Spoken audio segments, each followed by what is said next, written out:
Hello everyone, আজকে discussion cystitis নিয়ে বা পেচ্ছাপ প্রস্রাবথলিতে ইনফেকশন নিয়ে। এটা কী কী কারণে হয়, এর কী কী লক্ষণ দেখা যেতে পারে, রিস্ক ফ্যাক্টর কী করে প্রতিরোধ করব, কমপ্লিকেশনই বা কী হতে পারে এবং হোমিওপ্যাথি চিকিৎসার কী।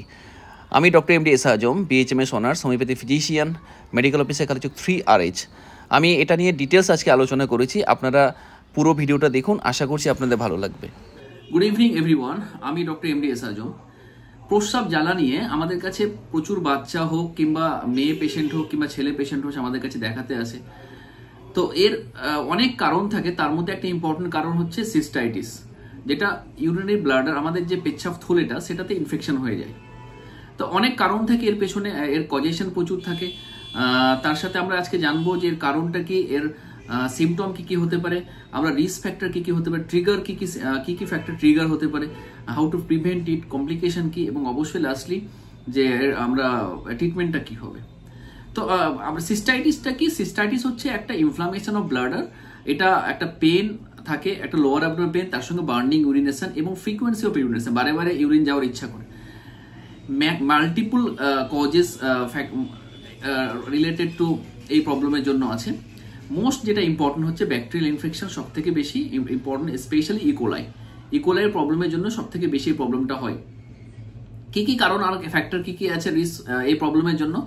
একটা অ্যাবনর্মালিটি ইউরিনারি ট্র্যাক্ট, যদি কোনো অ্যাবনর্মাল কিছু ইউরিনারি ট্র্যাক্ট যদি অ্যানোমালি থাকে, স্পেশালি ওম্যানদের যদি থাকে, ওম্যানরা বেশি এই প্রবলেমটাতে বেশি ভুগে, স্পেশালি ওম্যানদের ক্ষেত্রে বেশি এই প্রবলেমটা হয়।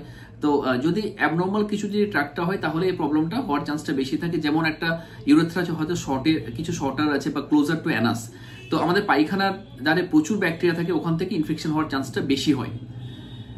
দ্বিতীয়ত হচ্ছে যে সেক্সুয়াল ইন্টারকোর্স একটা ইম্পর্টেন্ট ফ্যাক্টর। ভ্যাজাইনাল বা অ্যানাল সেক্সুয়াল ইন্টারকোর্সে একটা ব্যাকটেরিয়া ইনফেকশন হয়েও কিন্তু সিস্টাইটিস হতে পারে। Urinary catheter also important. Catheter inserted bladder, এর জন্য একটা ব্যাকটেরিয়া পুশ হতে পারে, তার জন্য একটা অনেক সময় সিস্টাইটিস এটা হতে পারে। আদার মেডিকেল কন্ডিশনে যেমন কিডনি স্টোন থাকতে পারে, তার সাথে ইউটিআই প্রবলেম একটা থাকার জন্য কিন্তু সিস্টাইটিস হয়। কিছু মেডিকেশন আছে, স্পেশালি কেমোথেরাপি টাইপের কিছু ওষুধ যদি খাই, ওষুধ যদি কিছু মেডিসিন যদি ইউজ হয় তাহলে সিস্টাইটিস হওয়ার চান্সটা থাকে। রেডিয়েশন একটা ইম্পর্টেন্ট ফ্যাক্টর ক্রিয়েট করে। সার্টেন কেমিক্যাল লাইক সপ, তার সাথে জেল, ডাই যদি হয়, তার ডাই ইউজ করে যদি, তার জন্য একটা সিস্টাইটিস হওয়ার চান্স থাকে। ফুডস কিছু থাকে, স্পেশালি ফুডস যেমন স্পাইসি অ্যাসিডিক টাইপের কিছু ফুড, আর্টিফিশিয়াল সুইটনার কিছু food, caffeine, chocolate, alcohol, smoking, এগুলো জিনিসের জন্য ব্লাডার ইনফেকশন হওয়ার চান্সটা বেশি থাকে। ব্লাডার কন্ট্রোল বলতে পুয়ার ব্লাডার কন্ট্রোল এবং কিংবা ফিকাল ইনকন্টিনেন্সি, তার জন্য রিস্ক খুবই কম থাকে। পুয়ার ব্লাডার কন্ট্রোল যেমন স্পেশালি কাদের ক্ষেত্রে হয়, যাদের প্রোস্টেট এনলার্জমেন্ট হয় তাদের ক্ষেত্রে হয়। ফিকাল ইনকন্টিনেন্সি মানে কনস্টিপেশন যারা ভোগে তাদের ক্ষেত্রে প্রবলেম হওয়ার চান্স থাকে। তো এই ফ্যাক্টরগুলো মোস্টলি ইম্পর্টেন্ট ফর সিস্টাইটিসের জন্য। এই ফ্যাক্টরগুলো ট্রিগার বা কজেশন হিসেবে আমরা ধরি। তো রিস্ক ফ্যাক্টর কি কি এর মধ্যে আছে? রিস্ক ফ্যাক্টর ডেফিনেটলি একটা, রিস্ক ফ্যাক্টর বলার আগে আমরা সিমটমটা আগে জানবো যে এর সিমটম কি কি হতে পারে। সিমটম যেটা হচ্ছে, সব থেকে প্রথমে পেশেন্ট বলবে একটা ফ্রিকুয়েন্ট ইউরিনেশন, ঘন ঘন প্রস্রাব যাওয়া। বলবে ডাক্তারবাবু আমি বসে থাকলে খুব মনে হয় যেন বাথরুমে বসে থাকি, 2 ফোঁটা 3 ফোঁটা প্রস্রাব হইতে হবে, তাতে মনে হয় যে প্রচুর প্রস্রাব পেয়ে আছে। এটা একটা সব থেকে ইম্পর্টেন্ট যে আর্জেন্সি অফ ইউরিনেশনস, এটা সব থেকে ইম্পর্টেন্ট সিমটম।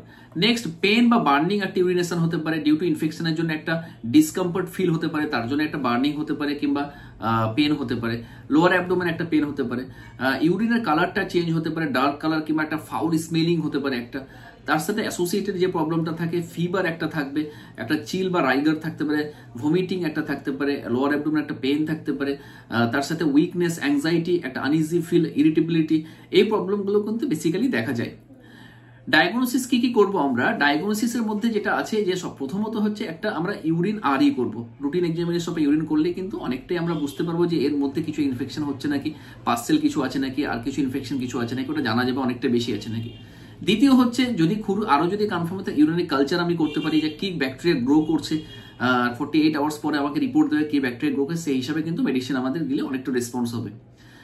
লাস্টলি যেটা ইম্পর্টেন্ট, ইউএসজি করলে আমরা সিস্টাইটিসটা অবশ্যই ধরা পড়বে এবং আমরা অনেকটাই কনফার্ম হবো যে সিস্টাইটিস হয়েছে। কি করে প্রিভেন্ট করবো আমরা? রিস্ক ফ্যাক্টর কি কি আছে সিস্টাইটিসের প্রিভেন্টের আগে? রিস্ক ফ্যাক্টর প্রথম যেটা হচ্ছে জেন্ডার একটা অবশ্যই ফ্যাক্টর। ওম্যানসরা mostly affected to cystitis, than male কারণ তাদের ইউরেথ্রাটা খুব শর্ট থাকে এবং খুব তার জন্য, এবং ব্যাকটেরিয়া অ্যানাস থেকে ব্যাকটেরিয়া যাওয়ার চান্সটা প্রচন্ড থাকে, খুব ইজিলি যায়, তার জন্য কিন্তু সিস্টাইটিস ব্লাডার ইনফেকশন হওয়ার চান্সটা থাকে। দ্বিতীয় হচ্ছে যে ব্যাকটেরিয়া খুব তাড়াতাড়ি সেক্সুয়াল অ্যাক্টিভিটির জন্য খুব তাড়াতাড়ি পুশ হয় ইউরেথ্রা থেকে ডিউরিং সেক্সুয়াল ইন্টারকোর্সের সময় হতে পারে। আবার কি বার্থ কন্ট্রোলের জন্য ইউজিং ডায়াফ্রাম বা spermicide increase risk for cystitis থাকে। প্রেগনেন্সি হরমোনাল চেঞ্জেসের জন্য প্রেগনেন্সি যে হয় তার জন্য increase risk for cystitis. Menopausal স্টেজেও কিন্তু সিস্টাইটিস হওয়ার চান্স থাকে, তার কারণটাই হচ্ছে যে একটা হরমোনাল চেঞ্জ থাকে তার জন্য। ইউরিনারি ট্র্যাক্ট অবস্ট্রাকশন যদি থাকে, যেমন কাদের ক্ষেত্রে যারা হয়তো প্রোস্টেটিক এনলার্জমেন্ট হয়েছে বা ইউরেথ্রা স্ট্রিকচার হয়েছে বা কিডনি স্টোন হয়েছে, তাদের ক্ষেত্রে একটা অবস্ট্রাকশন থাকে, তার জন্য ইউরিন অনেকক্ষণ থেকে যায়, ব্লাডারের মধ্যে একটা সেকেন্ডারি ইনফেকশন হয়, তার জন্য প্রবলেমটা কিন্তু আবার সিস্টাইটিস হতে পারে। ইনঅ্যাডিকুয়েট ওয়াটার ইনটেক, খুব কম পরিমাণে জল খায়, তার জন্য তাদেরকে ইনক্রিজ রিস্ক ফর সিস্টাইটিস। অনেক পেশেন্ট কি হয়, কিছু মেডিসিন খেয়ে ইনকমপ্লিট করে দিল, তাদের ক্ষেত্রে একটা প্রবলেমটা থেকে যায়। ক্যাথিটারাইজেশন, ক্যাথিটার ইউজ করার জন্য ইনক্রিজ রিস্ক একটা থাকে। তার সাথে কি থাকে, একটা ফ্যামিলি হিস্ট্রি একটা ইম্পর্টেন্ট ফ্যাক্টর থাকে, যাদের ফিমেলদের ক্ষেত্রে ফ্যামিলি হিস্ট্রি অনেক সময় এই প্রবলেমটা ক্রিয়েট করে। তো এগুলো কিছু রিস্ক ফ্যাক্টর অবশ্যই আছে। এই জিনিসগুলো যদি আমরা একটু কেয়ার করি তাহলে কিন্তু অনেকটা প্রবলেম সলভ হবে। এবার আমরা জানবো যে সিস্টাইটিসের আমরা হাউ টু প্রিভেন্ট সিস্টাইটিস, আমরা কি করে প্রিভেনশন এটা নিয়ে আসবো, কি করলে আমরা সিস্টাইটিস আমাদের হবে না বা হলে রিলিফ পাওয়া যাবে, ন্যাচারাল প্রসেসে কি করে হবে।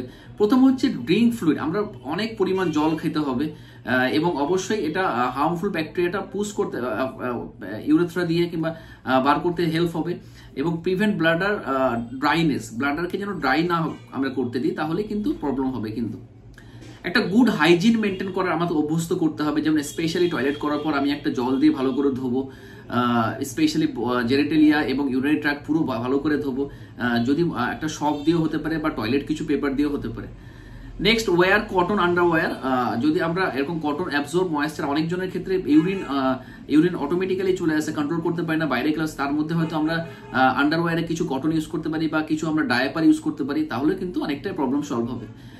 এমটি ওর ব্লাডার ইউরিনেট, আমরা কি করি অনেকক্ষণ ইউরিন লাগার পরে না আটকে রেখে দিই, যাচ্ছি, যত তাড়াতাড়ি পারবো ইউরিনটা আমরা এমটি করবো, ব্লাডারটাকে আমরা এমটি করবো, তাতে তাদের ক্ষেত্রে তাহলে প্রিভেনশন হওয়ার চান্সটা খুব রেয়ার চান্স থাকবে সিস্টাইটিস হওয়ার জন্য। যদি ভ্যাজাইনাল কোনো ইনফেকশন থাকে খুব তাড়াতাড়ি তাকে ট্রিট করতে হবে, কারণ ভ্যাজাইনাল ইনফেকশন থাকলে কিন্তু সেকেন্ডারি ইনফেকশন হওয়ার চান্সটা থাকবে, সিস্টাইটিস হওয়ার চান্সটা বেশি থাকে।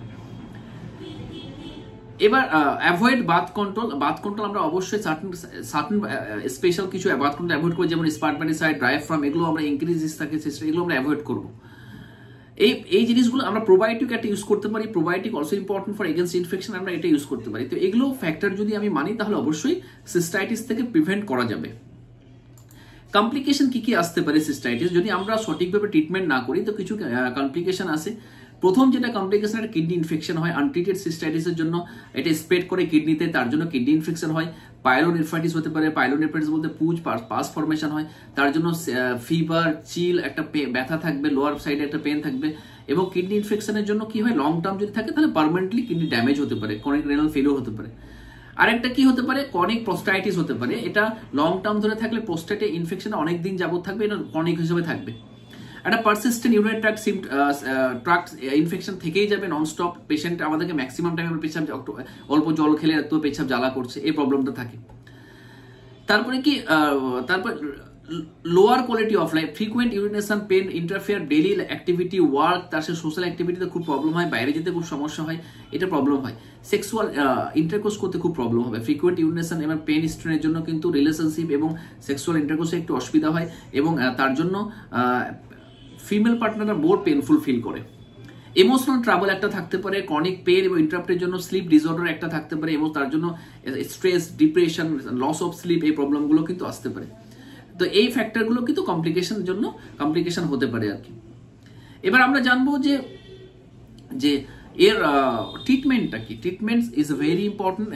প্রথমত হচ্ছে অ্যাজ এ হোমিওপ্যাথি হিসাবে আমাদের কাছে এত ভালো ভালো মেডিসিন আছে এবং আমরা দেখেছি যে ম্যাক্সিমাম পেশেন্টই কিন্তু ইনিশিয়াল স্টেজ, অ্যাকুট হোক ক্রনিক হোক, খুবই ভালো রেসপন্স আমাদের পাই এবং দারুণ রেসপন্স করে। আমাদের কিছু মেডিসিন স্পেশালি আসে, কিন্তু অবশ্যই কেস টেকিং করে আসে। যেমন যে ওষুধগুলো আছে, এপিস মেলিফিকা আছে, ক্যান্থারিস আছে, আমাদের ম্যাক্সিমাম টাইমে রাস্টাক্স আছে, কস্টিকাম খুব ভালো, ক্যামোমিলা খুব ভালো আছে। তার সাথে আরও প্রচুর মেডিসিন আমাদের ক্ষেত্রে আছে। টিউবারকুলিনাম আসতে পারে, বেসিলিনাম আসতে পারে, থুজা, মেড্রোয়াইনাম। এই সমস্যাগুলোর জন্য hepar sulph is also good medicine, etcetera etcetera. আসল ব্যাপার হচ্ছে কেস চেকিং করে যা সিমটম নেব, সিমটম কম্বাইন করে যে মেডিসিন আসবে সেই মেডিসিনটা তখনকার জন্য ডি মেডিসিন অফ সিস্টাইটিস। আমরা লক্ষ্য রাখবো যে অবশ্যই পেশেন্টের হিস্ট্রি নেওয়া। আমরা যারা বাড়িতে আমরা অবশ্যই এটা ট্রাই করবো না এটা দেখে যে ডাক্তার এটা বললো বলে খেয়ে নেবো, প্লিজ এটা ট্রাই করবেন না। তার কারণটা হচ্ছে যে আমি আমার এক্সপিরিয়েন্স থেকে শেয়ার করলাম, আমি কয়েকটা ওষুধের নাম বললাম, কিন্তু ম্যাক্সিমাম ওষুধ নামই হয়তো আমি বলিনি। তো আমি জাস্ট একটা, যেহেতু ট্রিটমেন্ট প্রসেসটা আমাকে অবশ্যই বলতে হবে, তার জন্যই বললাম। তো আজকে আপাতত এটুকুই। নেক্সটে আবার কিছু ভালো টপিকস আমি খুব তাড়াতাড়ি নিয়ে আসবো। ইম্পর্টেন্ট প্রচুর টপিকস বাকি আছে, ব্রেন, তার সঙ্গে হার্ট, তার সঙ্গে লাংস, তাকে কিডনি, এগুলো নিয়ে প্রচুর বলার বাকি আছে কি। তো এগুলো আমি আস্তে আস্তে স্টেপ বাই স্টেপ নিয়ে আসবো। আপনারা কমেন্ট করুন, ভালো লাগলে কমেন্ট করুন, আশা করছি আমাকে ভালো লাগবে। তো সবাই ভালো থাকুন, আপাতত সবাইকে শুভরাত্রি।